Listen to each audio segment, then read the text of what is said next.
बिस्मिल्लाहिर्रहमानिर्रहीम। अस्सलाम वालेकुम। आज जो हम टॉपिक पढ़ेंगे वो है fields of force, rather electric fields of force and electric field lines. सबसे पहले हम इलेक्ट्रिक फील्ड्स ऑफ फोर्स के बारे में पढ़ेंगे, उसके बाद हम इलेक्ट्रिक फील्ड लाइंस की तरफ आएंगे। ये एक इम्पॉर्टेंट कॉन्सेप्ट है जो कि आगे आपको इलेक्ट्रोस्टैटिक्स की जो एक फील्ड है उसको समझने में बहुत ज़्यादा हेल्प करेगा, और ये प्रैक्टिकली भी बहुत ज़्यादा अप्लाई होता है। और जो लोग फिज़िक्स में इंटरेस्टेड हैं उनके लिए तो ये एक इम्पॉर्टेंट कॉन्सेप्ट है इलेक्ट्रोस्टैटिक्स के हवाले से। तो सबसे पहले मैं आपको एक्सप्लेन करूँगी कि fields of force, electric fields of force basically ये क्या है, इन्हें फील्ड्स ऑफ फोर्स क्यों कहते हैं। इसकी वजह ये है कि जो इलेक्ट्रिक चार्जेस होते हैं ना, जब एक इलेक्ट्रिक चार्ज के पास किसी दूसरे चार्ज को लेकर आते हैं ना, तो वो उस पर फोर्स लगाता है। अब एक चार्ज के अराउंड जितना भी एरिया होता है ना, जिसमें उसकी फ़ोर्स का इन्फ्लुएंस, उसकी फ़ोर्स का असर होता है, उस सारे एरिया को उसका इलेक्ट्रिक फील्ड कहते हैं। जैसे कि ये चार्ज आपको नज़र आ रहा है, इसके अराउंड जितना भी एरिया बना हुआ है ना, ये उसका इलेक्ट्रिक फील्ड है। अब इस फील्ड में हम जब किसी भी चार्ज को लेकर आएंगे तो ये वाला चार्ज उस दूसरे चार्ज पर एक फ़ोर्स लगाएगा, लेकिन उसकी फ़ोर्स का असर जो है वो सिर्फ इतने एरिया में जो मैंने आपको दिखाया है, सिर्फ यही उसका इलेक्ट्रिक फील्ड है। आप देख सकते हैं कि यहाँ पर जो डॉट्स लगे हुए हैं चार्ज के आसपास, वहाँ पर जो डॉट्स हैं इनके दरमियान डिस्टेंस कम है और ये पास पास है। लेकिन जैसे जैसे हम चार्ज से दूर जा रहे हैं तो ये जो डॉट्स हैं इनके दरमियान डिस्टेंस ज़्यादा होता जा रहा है। इस बात की इम्पोर्टेंस है। इलेक्ट्रिक फील्ड में जहाँ पर भी डॉट्स पास पास होते हैं वहाँ पर इलेक्ट्रिक फील्ड स्ट्रॉन्ग होता है, और जहाँ पर डॉट्स एक दूसरे से दूर दूर होते हैं वहाँ पर इलेक्ट्रिक फील्ड वीक होता है। तो इसका ये मतलब बना कि चार्ज के पास इलेक्ट्रिक फील्ड स्ट्रॉन्ग होता है, और जैसे जैसे हम चार्ज से दूर जाते हैं तो इलेक्ट्रिक फील्ड वीक होता जाता है। तो ये चार्ज के अराउंड ये उसका इलेक्ट्रिक फील्ड है। राइट, अब आप लोगों को इसका कॉन्सेप्ट समझ आ गया होगा कि इलेक्ट्रिक फील्ड क्या होता है। इसको अब हम डिफ़ाइन कर लेते हैं। Electric field is defined as a field of force that exerts a force on other charges when they are placed in that field। मतलब ये एक ऐसा फील्ड है कि जब इसमें कोई और चार्ज आएगा तो ये वाला चार्ज उस दूसरे चार्ज पर एक फ़ोर्स लगाएगा, इसीलिए इसको इलेक्ट्रिक फील्ड ऑफ फोर्स कहते हैं। अब ये जो इलेक्ट्रिक फील्ड है ना चार्ज के अराउंड, ये मौजूद होता है हर वक्त, चाहे कोई दूसरा चार्ज इसमें ला के रखें या ना रखें, ये होता ही होता है। लेकिन इस फील्ड की प्रेजेंस को हम कैसे टेस्ट करेंगे? टेस्ट करना ज़रूरी है। ये होगा तो, लेकिन हमें कैसे पता चलेगा कि ये है? इसके लिए इसको हम टेस्ट करते हैं। अब कैसे टेस्ट करते हैं वो मैं आपको बताती हूँ। How to test the presence of field around an electric charge. ये एक चार्ज है जिसका नाम हमने क्यू रख लिया है, ये उसका पूरा फील्ड है। अब इसके फील्ड में हम एक और चार्ज को लेकर आए हैं जिसका नाम हमने रखा हुआ है क्यू नॉट। जो दूसरा चार्ज हम इसके फील्ड में लेकर आएंगे, ये वाले चार्ज के इस पूरे फील्ड में हम ये वाला चार्ज लेकर आए हैं, जो दूसरा चार्ज हम लेके आए हैं क्यू नॉट, इसका अपना भी तो कोई फील्ड होगा ना। तो ये बात इम्पॉर्टेंट है कि ये वाले चार्ज का अपना फील्ड इतना स्ट्रॉन्ग नहीं होना चाहिए कि ये इस वाले चार्ज के फील्ड को इन्फ्लुएंस करे, क्योंकि अगर ये स्ट्रॉन्ग होगा तो ये इस वाले चार्ज के फील्ड की जो फोर्स है उसको ख़राब करेगा, उस पर असर करेगा, जिसकी वजह से हम ये इस चार्ज के फील्ड को सही तरह से टेस्ट नहीं कर सकते। इसलिए जो दूसरा चार्ज हम लेके आएंगे इसका फील्ड इतना स्ट्रॉन्ग नहीं होना चाहिए। अब होता क्या है कि हम एक कंपैरेटिवली जो वीक चार्ज होता है उसको इस वाले चार्ज के फील्ड में ले आते हैं, और हम नोटिस करते हैं कि इस चार्ज पर ये वाला चार्ज फोर्स लगाता है। अब ये फोर्स किस डायरेक्शन में लगेगी ये डिपेंड करता है। अगर तो ये चार्ज इस चार्ज की तरह का ही होगा, मतलब अगर ये पॉजिटिव है और ये भी पॉजिटिव होगा तो ये वाला चार्ज इस चार्ज को अपने से दूर धकेलेगा। या अगर ये नेगेटिव होगा और ये भी नेगेटिव होगा, मतलब अगर दोनों चार्जेस सेम हैं तो ये वाला चार्ज इस चार्ज को दूर धकेलेगा, क्योंकि जो सेम नेचर ऑफ चार्जेस होते हैं, पॉजिटिव और पॉजिटिव, ये दोनों सेम हैं, तो ये एक दूसरे को रिपेल करेंगे, एक दूसरे से दूर जाएंगे। ये नेचर में एक बात है कि जो सेम चीज़ें होती हैं वो एक दूसरे से दूर भागती हैं, और जो ऑपोजिट चीज़ें होंगी, जैसे कि पॉजिटिव चार्ज अगर यहाँ पर है और अगर हम यहाँ पर एक नेगेटिव चार्ज लेके आते हैं, तो ये पॉजिटिव चार्ज इस नेगेटिव चार्ज को अपनी तरफ अट्रैक्ट करेगा। नेचर में हर ऑपोजिट चीज़ अपने से ऑपोजिट चीज़ को अट्रैक्ट करती है, लेकिन जो सेम चीज़ें होती हैं वो रिपेल करती हैं। बिल्कुल यही हिसाब चार्जेस का भी है। ये अगर पॉजिटिव चार्ज है और यहाँ पर अगर हम पॉजिटिव लेके आएंगे, तो ये वाला चार्ज इस चार्ज को बाहर की तरफ धकेलेगा, जैसे कि एरो से नज़र भी आ रहा है, राइट।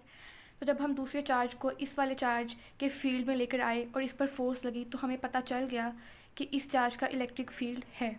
हमने इस चार्ज के फील्ड की प्रेजेंस को टेस्ट कर लिया। अब हमने ये भी देखना है कि ये इलेक्ट्रिक फील्ड हमने टेस्ट तो कर लिया, लेकिन इस इलेक्ट्रिक फील्ड की जो इंटेंसिटी है, इसकी स्ट्रेंथ है, इसकी पावर है, इसको कैलकुलेट करने के लिए हमने एक फार्मूला बनाया हुआ है। हमने इस इलेक्ट्रिक फील्ड में किसी भी जगह पर अगर इलेक्ट्रिक फील्ड की स्ट्रेंथ फाइंड करनी हो, फॉर एग्जांपल मैं यहाँ पे फाइंड करना चाहती हूँ या यहाँ पे करना चाहती हूँ, किसी भी जगह पर अगर मैंने इलेक्ट्रिक फील्ड की स्ट्रेंथ फाइंड करनी है, तो उसका एक हमने फार्मूला बनाया हुआ है।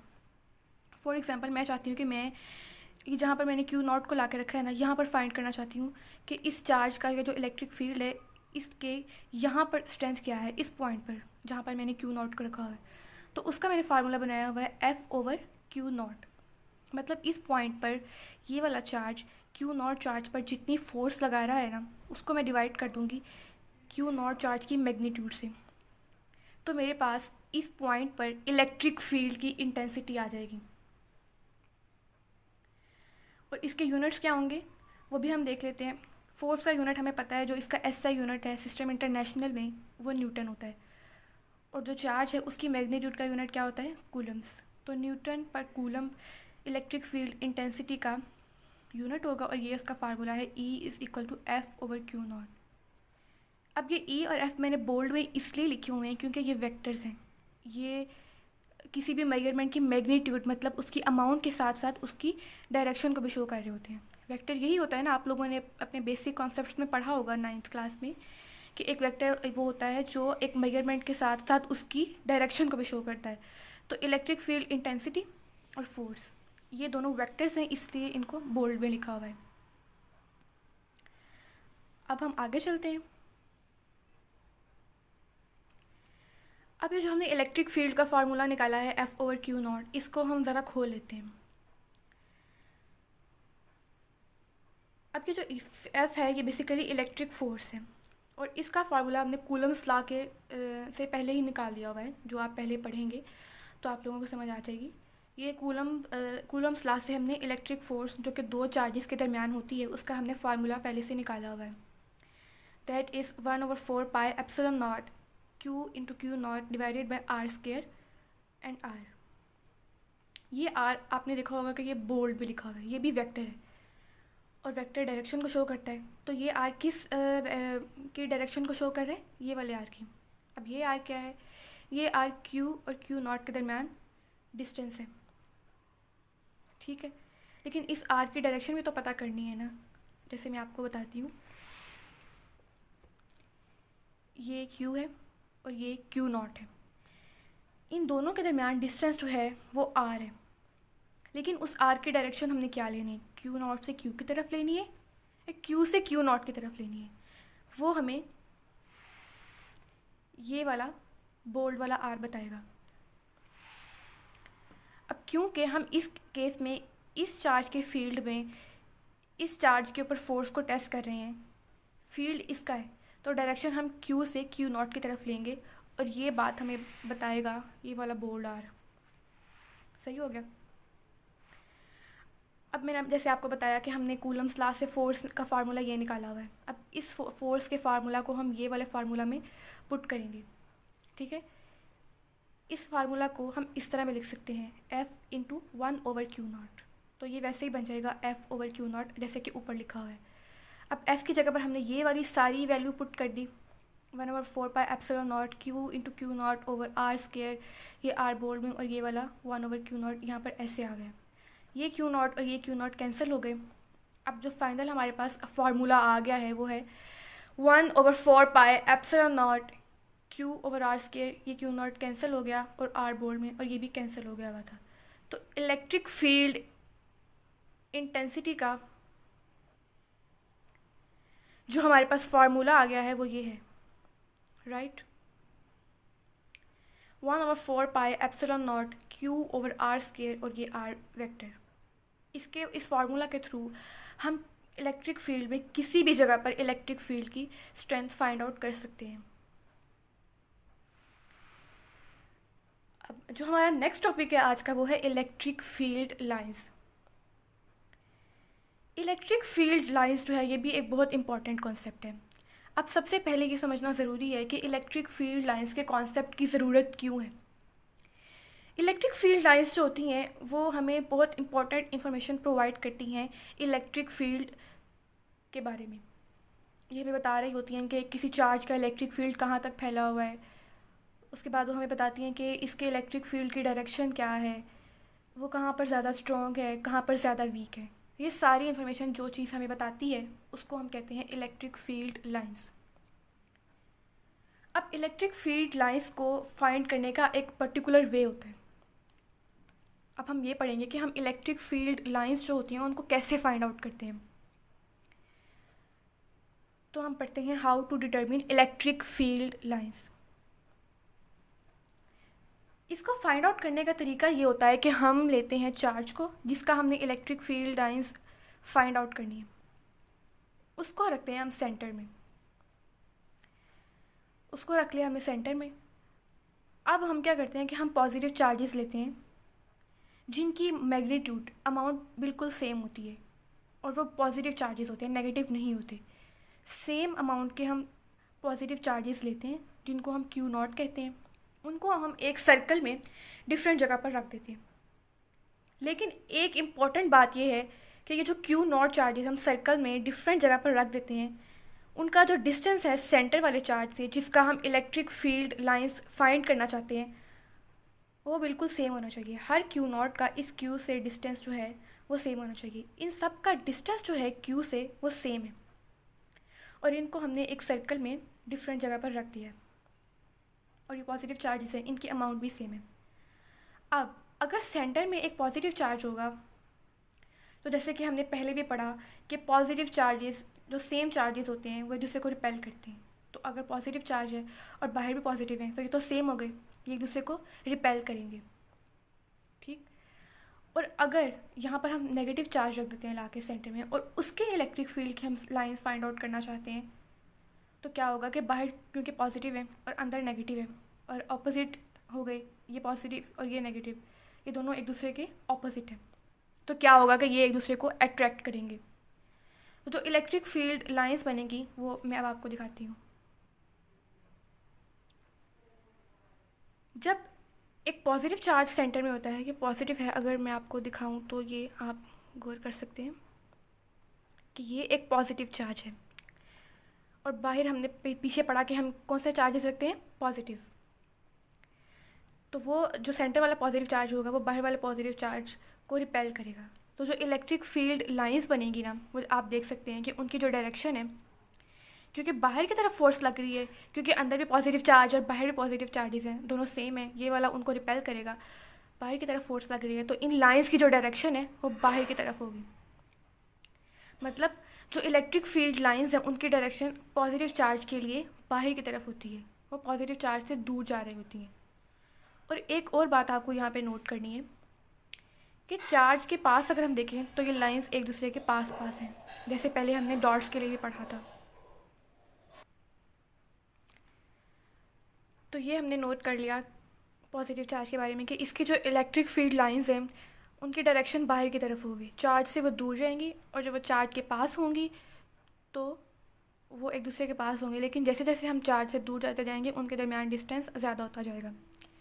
तो डिस्टेंस से हमें बेसिकली पता चलता है इलेक्ट्रिक फील्ड स्ट्रेंथ का। जहाँ पे डिस्टेंस कम होता है लाइंस के दरमियान या डॉट्स के दरमियान, वहाँ फील्ड स्ट्रॉन्ग होता है, और जहाँ पे ज़्यादा डिस्टेंस होता है वहाँ पर फील्ड वीक होता है। ये दो चीज़ें हमें बता रही हैं electric field lines. Positive charge के लिए उनकी डायरेक्शन भी हमें पता चल गई, और इन्होंने हमें इलेक्ट्रिक फील्ड की स्ट्रेंथ के बारे में भी बता दिया। अब हम चलते हैं नेगेटिव चार्ज की तरफ। अगर सेंटर में नेगेटिव चार्ज होगा और बाहर, जैसे कि हमें पता है कि ये एक स्टैंडर्ड है, बाहर हमने हमेशा पॉजिटिव चार्जेस को रख के ही इलेक्ट्रिक फील्ड लाइंस को टेस्ट करना है। बाहर सेम अमाउंट में पॉजिटिव चार्जेस, जैसे कि मैंने आपको पहले दिखाया, सेम अमाउंट के चार्जेस हैं, डिफरेंट जगहों पे पड़े हुए हैं पॉजिटिव, और इन सब का डिस्टेंस सेंटर वाले चार्ज से बिल्कुल इक्वल है। तो अब यहाँ पर आ गया है एक नेगेटिव चार्ज, और उसकी लाइंस कैसी बन रही हैं वो आप यहाँ पे देख सकते हैं। क्योंकि बाहर पॉजिटिव चार्जेस हैं, सेंटर में नेगेटिव है, ये हो गया ऑपोजिट वाला केस। और ऑपोजिट चार्जेस तो अट्रैक्ट करते हैं एक दूसरे को, तो ये बाहर वाले चार्जेस जो पॉजिटिव पड़े हुए हैं उनको अट्रैक्ट करेगा अपनी तरफ। तो जो लाइंस की डायरेक्शन बनेगी वो नेगेटिव चार्ज की तरफ बनेगी, वो अंदर की तरफ बनेगी। और जो स्ट्रेंथ के बारे में रूल है वो तो सेम रहेगा कि चार्ज के पास जो है वो लाइंस पास पास होंगी, और जैसे जैसे हम दूर जाएंगे तो ये लाइंस फैलती जा रही हैं, इनके दरमियान डिस्टेंस ज़्यादा होता जा रहा है और फील्ड वीक होता जा रहा है। और ये एक बिल्कुल नेचुरल सी बात है कि जब आप किसी भी चीज़ के पास होते हैं तो उसकी फ़ोर्स ज़्यादा लग रही होती है, उसका इफ़ेक्ट ज़्यादा होता है। और जैसे जैसे आप किसी चीज़ से दूर जाते जाते हैं जिसकी फ़ोर्स हो, तो उसकी फ़ोर्स का असर दूर जाने पर कम हो जाता है। और यही इलेक्ट्रिक फील्ड लाइंस हमें बता रही हैं कि ये जैसे हम दूर जा रहे हैं तो इनके दरमियान डिस्टेंस ज़्यादा हो रहा है और फील्ड वीक हो रहा है। और डायरेक्शन ये हमें बता रही है कि नेगेटिव चार्ज के लिए फील्ड लाइंस की जो डायरेक्शन है वो अंदर की तरफ होगी, चार्ज की तरफ होगी। तो पॉजिटिव के लिए लाइंस की डायरेक्शन चार्ज से दूर, चार्ज से बाहर की तरफ होगी, और नेगेटिव के लिए लाइंस की डायरेक्शन अंदर की तरफ होगी, चार्ज की तरफ होगी। ये तो सिंपल केस हो गया। अब हम चलते हैं थोड़े से डिफरेंट सिनेरियो की तरफ। इलेक्ट्रिक फील्ड लाइंस, ये अब आपके जहन में कॉन्सेप्ट भी आ सकता है कि इलेक्ट्रिक फील्ड लाइंस तब कैसे बनेंगी जब दो चार्जेस होंगे एक दूसरे के सामने सामने, तो वो एक दूसरे के इलेक्ट्रिक फील्ड को किस तरह से अफेक्ट करेंगे। सबसे पहले हम पढ़ेंगे कि इलेक्ट्रिक फील्ड लाइंस तब कैसे बनेंगी जब दो सिमिलर चार्जेस, वो पॉजिटिव भी हो सकते हैं और नेगेटिव भी हो सकते हैं, जब उनको एक दूसरे के पास लाया जाएगा तो इलेक्ट्रिक फील्ड लाइंस कैसी बनेंगी। यहाँ पर मैंने जो एग्जांपल ली है वो पॉजिटिव चार्जेस के लिए, कि मैं दो पॉजिटिव चार्जेस को एक दूसरे के सामने लेकर आई हूँ। अब नॉर्मली क्या होता है, नॉर्मली जैसे कि आपने ऊपर देखा कि एक चार्ज पॉजिटिव, जब उसके सामने कोई दूसरा चार्ज ना हो तो उसकी लाइंस जो हैं वो इस तरह बाहर की तरफ जाती हैं। और एक और इम्पॉर्टेंट बात, ये जो लाइंस आपको नज़र आ रही हैं ये तो मैंने एक पेज पर ड्रॉ किया हुआ है, तो ये आपको बस एक ही डायरेक्शन में जाती हुई नज़र आ रही है, 2 डायमेंशनल व्यू है, जैसे कि पेज पर इतनी ही है। लेकिन रियलिटी में क्या होता है कि एक चार्ज है ना जैसे, तो उसके अराउंड हर तरफ से निकल रही होती हैं लाइंस, ऊपर से भी नीचे से भी, ऊपर से भी निकल रही होंगी, नीचे भी जा रही होंगी, दाएं बाएं, मतलब जैसे आप कंसीडर कर लें कि एक बॉल है और उस बॉल के अराउंड हर तरफ से लाइंस निकल रही हैं। 3 डायमेंशनल आप इसको कंसीडर करें तो आपको समझ आ जाएगी कि ये लाइंस हर तरफ से निकल रही हैं। तो अब हम अपनी असल बात की तरफ वापस आते हैं कि जब एक चार्ज अकेला पड़ा होता है, उसके सामने और कोई चार्ज नहीं होता, तो उसका फील्ड ऐसा बनता है। लेकिन जब उसके सामने कोई दूसरा चार्ज आएगा तो उसका इलेक्ट्रिक फील्ड अफेक्ट होगा। जैसे इस केस में हम पढ़ रहे हैं कि दो सिमिलर चार्जेस को आमने सामने ले आया जाए। जैसे मैंने इस केस में पॉजिटिव चार्जेस को लिया है, मैं 2 चार्जेस को सामने लिया जो कि सेम नेचर के हैं, यहाँ भी पॉजिटिव है और यहाँ भी पॉजिटिव है, ये दोनों सेम है, तो ये एक दूसरे को रिपेल करेंगे। जब ये एक दूसरे को रिपेल करेंगे तो नॉर्मल तो इनका फील्ड ये था, लेकिन अब ये एक दूसरे को रिपेल कर रहे हैं तो इनकी लाइंस जो है वो एक दूसरे से दूर जाना शुरू हो जाएंगी। तो जब वो एक दूसरे को रिपेल करेंगे और लाइंस दूर जाना शुरू हो जाएंगी, ये एक दूसरे से दूर जा रही हैं, तो ये कर्व होना शुरू हो जाएंगी। ऊपर से भी ऐसे ही होगा, यहाँ मिडल में भी ऐसे ही होगा, और मिडल में तो नहीं, नीचे जहाँ पर ये लाइंस एक दूसरे का आमना सामना करेंगे। साइड्स पर तो इनका आमना सामना नहीं हो रहा ना, यहाँ पर भी और यहाँ पर भी, लेकिन यहाँ पर ये दरमियान में इनका आमना सामना हो रहा है, और ये लाइंस जो हैं वो एक दूसरे से दूर जाना शुरू हो जाएंगी और ये कर्व होना शुरू हो जाएंगी, ठीक।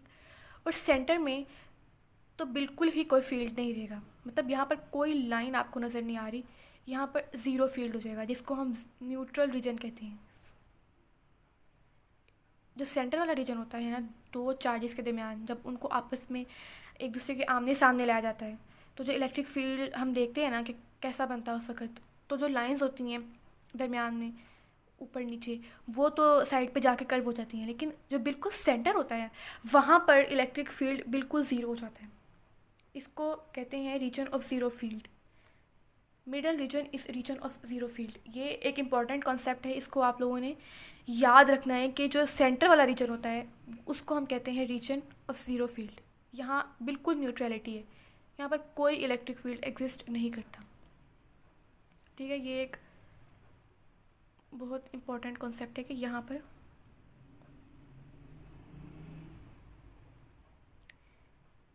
जो इलेक्ट्रिक फील्ड है वो ज़ीरो हो जाता है।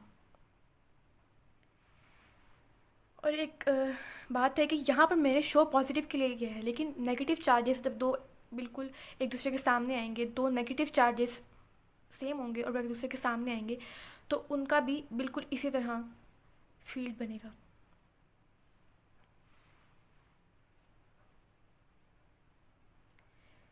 अब हम पढ़ेंगे कि इलेक्ट्रिक फील्ड उस वक़्त कैसा होगा जब दो ऑपोजिट चार्जेस को एक दूसरे के सामने लेकर आया जाएगा।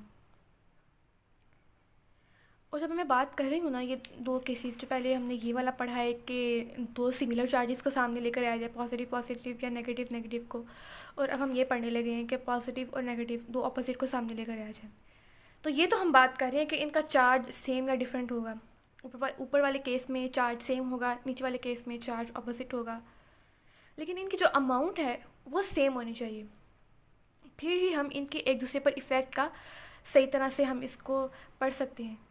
अगर तो एक चार्ज मैग्नीट्यूड में दूसरे चार्ज से ज़्यादा होगा तो वो एक दूसरे को सही तरह से अफेक्ट नहीं कर पाएंगे। फॉर एग्ज़ाम्पल, अगर दो चार्जेस जनरली एक दूसरे को रिपेल करते हैं अगर वो सेम हो, लेकिन दूसरा चार्ज अगर बहुत ज़्यादा स्ट्रॉन्ग होगा और एक चार्ज वीक होगा, तो जो वीक वाला चार्ज है वो जो स्ट्रॉन्ग वाला चार्ज है उसको इतने अच्छे तरीके से रिपेल नहीं कर पाएगा, क्योंकि उसकी अमाउंट ज़्यादा है बड़े वाले चार्ज की। तो इसलिए हमने अफेक्ट को अच्छे तरीके से नोटिस करने के लिए चार्जेस की मैग्नीट्यूड सेम रखनी है, लेकिन उन पर जो नेचर ऑफ चार्ज है पॉजिटिव या नेगेटिव वो हम दोनों केसेस में डिफरेंट रखेंगे। सेम वाले केसेस में सेम होगी और ये जो अपोजिट वाला केस है इसमें अपोजिट होगी। अब हम अपने असल टॉपिक पर वापस आते हैं कि इलेक्ट्रिक फील्ड लाइंस उस वक्त कैसी बनेंगी जब दो अपोजिट चार्जेस को एक दूसरे के सामने लाया जाएगा। ये पॉजिटिव चार्ज है, ये नेगेटिव चार्ज है। नॉर्मली तो हमने देखा कि इनका फील्ड कुछ ऐसा बनता है, ये पॉजिटिव का, ये नेगेटिव का।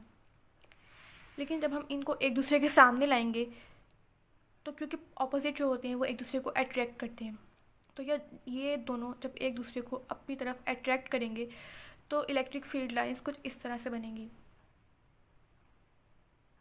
आप इलेक्ट्रिक फील्ड लाइंस की डायरेक्शन देख सकते हैं कि ये पॉजिटिव से शुरू हो रही हैं, क्योंकि हमने पढ़ा था कि जो इलेक्ट्रिक फील्ड लाइंस हैं वो पॉजिटिव से दूर जा रही होती हैं। और देखिए यहाँ से आते आते ये नेगेटिव पर आकर एंड हो रही हैं, क्योंकि हमने पहले भी पढ़ा था कि जो इलेक्ट्रिक फील्ड लाइंस होती हैं वो नेगेटिव चार्ज की तरफ अंदर की तरफ आ रही होती हैं। तो जब ये दोनों लाइंस मिली तो हमने देखा कि इलेक्ट्रिक फील्ड लाइंस की डायरेक्शन जो है वो पॉजिटिव से शुरू हो रही है और नेगेटिव पर एंड हो रही है। तो ये एक सिनेरियो बन गया, जब दो ऑपोजिट चार्जेस को सामने लाया जाता है तो उनका इलेक्ट्रिक फील्ड किस तरह से बन जाता है। अब एक इम्पॉर्टेंट कॉन्सेप्ट मैं यहाँ पे आपको क्लियर करना चाहूँगी कि ये इलेक्ट्रिक फील्ड तो हमने बना लिया है,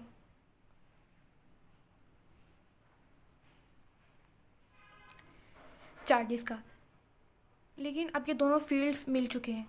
तो अब अगर हमने यहाँ पे इलेक्ट्रिक फील्ड की स्ट्रेंथ फाइंड करनी है तो अब हम सिंपली फाइंड नहीं कर सकते, क्योंकि यहाँ पर दोनों चार्जेस के फील्ड मिल चुके हैं।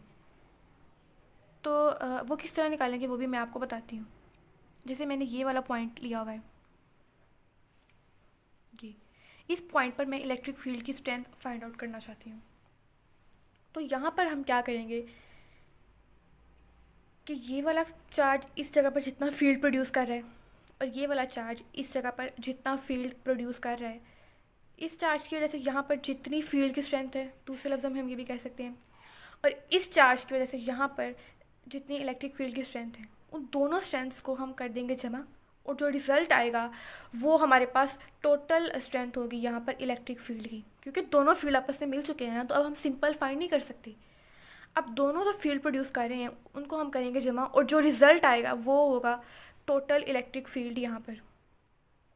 और उसकी डायरेक्शन कैसे फाइंड करेंगे हम इस पॉइंट के अलोंग एक टेंजेंट ड्रॉ कर लेंगे और वो हमें बताएगा कि इस पर्टिकुलर पॉइंट पर इलेक्ट्रिक फील्ड किस डायरेक्शन में जा रहा है।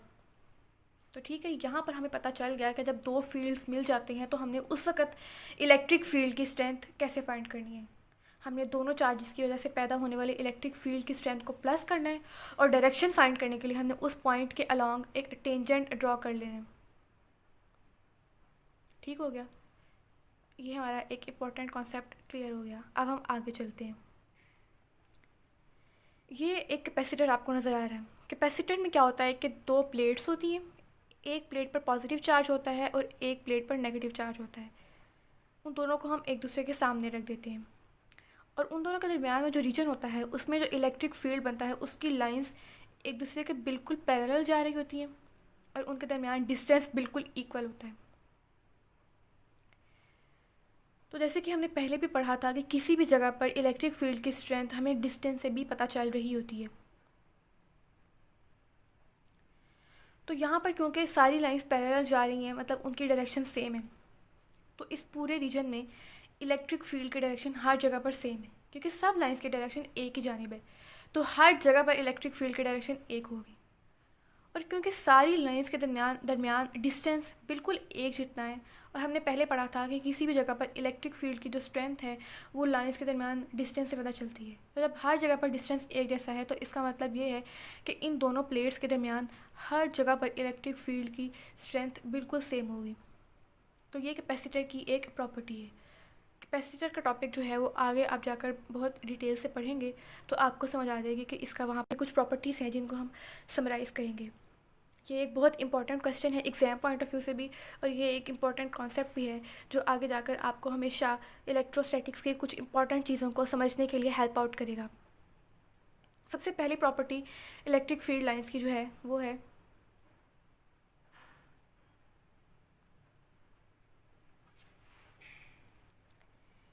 कि जो इलेक्ट्रिक फील्ड लाइंस होती हैं वो पॉजिटिव चार्जेस से स्टार्ट होती हैं और नेगेटिव चार्जेस से एंड करती हैं, नेगेटिव चार्जेस पर एंड करती हैं। जैसे कि हमने यहाँ पर भी देखा है कि ये जो लाइंस होती हैं ये पॉजिटिव चार्जेस से स्टार्ट होती हैं और नेगेटिव चार्जेस पे जाके एंड कर जाती हैं। जो नेक्स्ट प्रॉपर्टी है वो ये होती है कि tangent to a field at any point gives the direction of electric field at that point. जैसे कि हमने अभी पढ़ा है कि किसी भी जगह पर अगर हमने इलेक्ट्रिक फील्ड की डायरेक्शन फाइंड आउट करनी हो तो हम वहाँ पर एक टेंजेंट ड्रॉ कर लेते हैं और हमें पता चल जाता है कि वहाँ पर इलेक्ट्रिक फील्ड की डायरेक्शन क्या होगी। नेक्स्ट जो प्रॉपर्टी है वो तो आप लोगों को मैंने बार बार इस बात पर एम्फेसाइज़ किया है कि the lines are closer where the field strong and the lines are farther apart where the field is weak. कि जहाँ पर लाइंस पास पास होती है वहाँ पर फील्ड स्ट्रॉन्ग होता है और जहाँ पर दूर होती है वहाँ पर फील्ड वीक होता है। और जो नेक्स्ट प्रॉपर्टी है वो ये है कि no two lines cross each other because electric field has only one direction at any given point because if the lines cross electric field could have more than one direction. मतलब ये कि electric field की जो lines होती हैं वो कभी भी एक दूसरे को क्रॉस नहीं करती क्योंकि इलेक्ट्रिक फील्ड की एक जगह पर बस एक ही डायरेक्शन हो सकती है। अगर उसकी कोई और डायरेक्शन होगी, दो लाइंस एक दूसरे को क्रॉस कर जाएंगी, तो इसका मतलब ये होगा कि इलेक्ट्रिक फील्ड तो एक पॉइंट पर एक से ज़्यादा डायरेक्शन में जा रहा है, लेकिन ऐसा नहीं होता क्योंकि इलेक्ट्रिक फील्ड की एक जगह पर एक ही डायरेक्शन हो सकती है। तो इसलिए इलेक्ट्रिक फील्ड लाइंस कभी भी एक दूसरे को क्रॉस नहीं करती क्योंकि अगर वो क्रॉस करेंगे तो इसका मतलब ये है कि एक पॉइंट पर इलेक्ट्रिक फील्ड दो जगह में डायरेक्टेड है, तो ये नहीं होता। एक जगह पर एक ही डायरेक्शन होती है, तो ये एक इलेक्ट्रिक फील्ड लाइंस की एक इम्पोर्टेंट प्रॉपर्टी है। आई होप कि आप लोगों को ये दो concept fields of force and electric field lines समझ आ गया होगा। अब आप लोग इसको अच्छे तरीके से पढ़ें, समझें और बुक से भी पढ़ें। इंशाल्लाह दोबारा मुलाकात होगी किसी नेक्स्ट वीडियो में। तब तक के लिए अल्लाह हाफिज़ एंड बेस्ट ऑफ लक।